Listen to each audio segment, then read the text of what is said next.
Itangazo ry'umugwi w'igihugu wigenga ujejwe abatekazina muntu CNIDH kwihimbazwa ry'imyaka 35 irangiye hemejwe amasezerano mpuzamakungu y'agateka k'umwana. Umugwi w'igihugu wigenga ujejwe abatekazina muntu CNIDH urifatanije n'abandi bose bakorera mu gisata c'agateka kazina muntu kw'isi yose mu guhimbaza ku ncuro ya 35 umunsi wahariwe amasezerano mpuzamakungu y'agateka k'umwana wama uhimbazwa kw'igenekerezo rya 20 Munyonyo buri mwaka. Icivugo c'uyu mwaka ni turabe kazoza dukingira agateka k'umwana. Amasezerano mpuzamakungu y'agateka k'umwana yemejwe kuwa 20 Munyonyo 1989. Uburundi bukaba bwiyemeje kuyubahiriza bubicishije mu itegeko ry'umukuru w'igihugu inimero 1/ubusa32 ryo kuwa 16 Myandagaro 1990. Hasigaye imisi mike ngo rishigwe mu ngiro kuwa 2 Nyakanga 1990. Ayo masezerano yahawe agaciro nk'akayandi mategeko y'igihugu nk'uko tubisanga mu ngingo ya 19 y'ibwirizwa shingiro y'u Burundi. Ni ikimenyetso kigaragaza utwigoro igihugu c'u Burundi gikora mu ntumbero yo gukingira agateka k'umwana hisunzwe ibitegekanijwe n'ayo masezerano mpuzamakungu. Ugukingira bidasanzwe umwana no kurondera kubaho neza kwiwe vyamye ari umwitwarariko uhambaye w'ibihugu ufatiye ku mategeko mpuzamakungu yerekeye agateka kazina muntu, nk'akarorero itangazo ry'i Geneve ryo mu 1924 ryerekeye agateka k'umwana, itangazo ry'agateka k'umwana ryagizwe n'inama ya bose ya ONU kuwa 20 Munyonyo 1959. Itangazo ry'agateka ka kiremwa muntu kw'isi ryo kuwa 10 Kigarama 1948.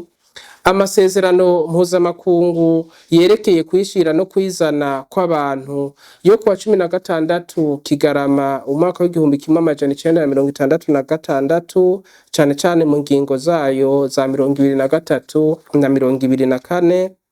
Amasezerano mpuzamakungu yerekeye ubutunzi, imibano n'imigenzo kama cane cane mu ngingo yayo ya 10 hamwe n'ibindi. Inyuma y'imyaka 35 hemejwe amasezerano mpuzamakungu y'agateka k'umwana, kubahiriza agateka biracari umwitwarariko muri Afrika mbere no mu Burundi. Guhimbaza uyu munsi n'akaryo ko gukebura inzego za leta n'abigenga, abarundi n'abanyamahanga gukomeza kwerekana ishaka ridasanzwe mu gukingira agateka k'abana mu ntumbero yo gutegura kazoza keza k'abazodukorera mu ngata bijunja n'ijambo.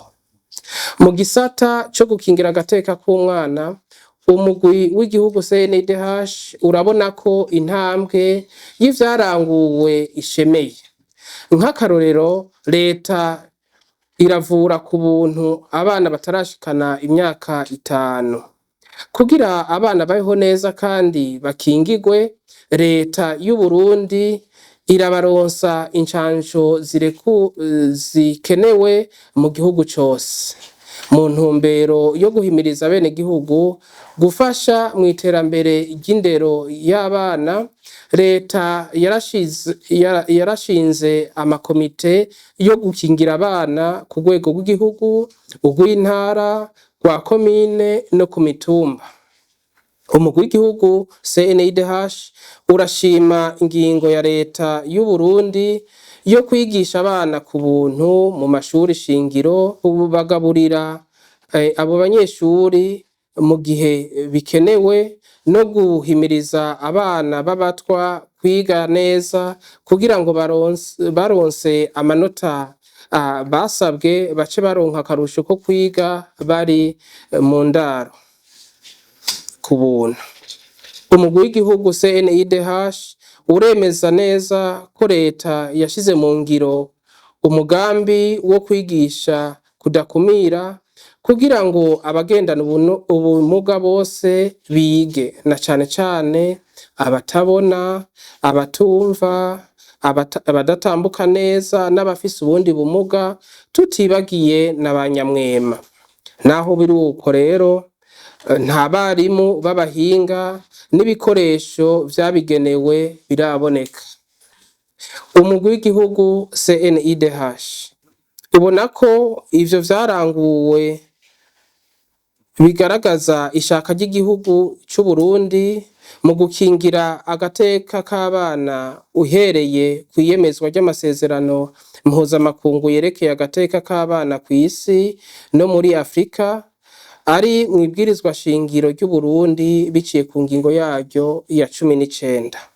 Umugwi w'igihugu CNIDH urashima ko ubutungane bwihutisha guca imanza z'abana bafitaniye amatati n'amategeko, naho bicibonekeza ko hari uguteba mu kubashikana mu bigo vy'igororero biri mu ntara za Ngozi, Rumonge na Ruyigi.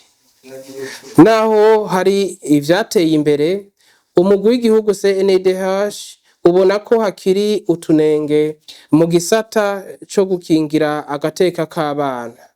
Twovuga nk'abakobwa batwara inda batifuje, ikibazo c'abana bo mw'ibarabara cabaye akayobera abahinga mu gihugu, abafata ibiyayuramutwe, amashuri usanga ari kure mu bice bimwe bimwe vy'igihugu, hamwe n'imyuzurira ituma amashuri amwe yugara, abana baja kurobera,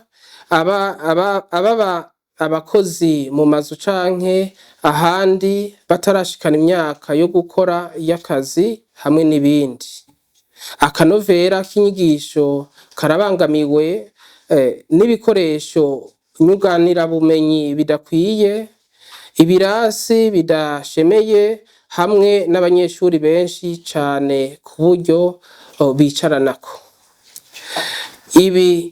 Irihimbazwa ry'imyaka 35 irangiye amasezerano mpuzamakungu y'agateka k'abana yemejwe kuwa 20 Munyonyo umwaka wa 2024, ni akaryo keza ko gusaba abategetsi b'igihugu ko boshira mu gitabo kimwe amategeko akingira abana no gushiraho itegeko rihimiriza umwana wese kwiga akarangiza amashuri shingiro.